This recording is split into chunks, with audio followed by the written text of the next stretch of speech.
إخواني الأعزاء، السلام عليكم ورحمة الله وبركاته. اللهم صل على سيدنا محمد وعلى آله وصحبه أجمعين.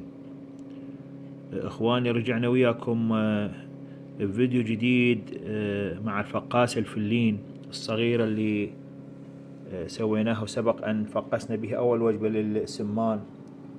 حاليا 10 أفراخ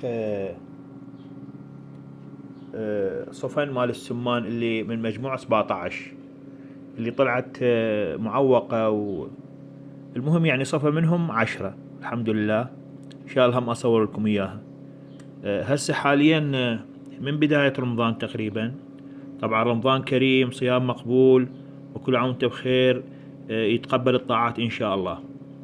نرجع للفيديو. فمثل ما تشوفون حطيت وجبة سمان جديدة كتجربة جديدة بعد التعديلات.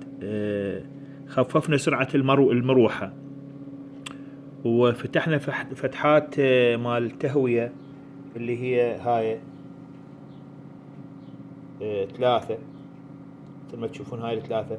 طبعا أول أيام كنت أسدها مثل هاي قطعة مال كلينكس، وذني الفتحات الفوق مال التهوية 3.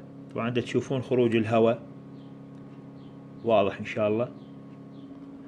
فحبيت بعد التعديلات أشوف شنو اللي راح يصير من تغيرات على بيض السمان يعني. وهاي طبعا كلها تجارب، ونستفاد من تجاربنا إن شاء الله وتجارب الآخرين. طلعت على فيديوهات وباليوتيوب، ونصائح بجروب فقاسات العراق، وجروب مصنعي الفقاسات على ما أعتقد العنوان محافظة زين. المهم أنا مشارك بجروبين، والأخوان ما مقصرين، معلومات جيدة جدا، وخاصة الأستاذ نسيت اسمه العفو. المهم، فهذا ولد صديق انطاني هاي البيضات. هاي طبعا جديدة، ذيش المرة بس سمان فقسنا، هالمرة خليت سمان تقريبا 21 بيضة.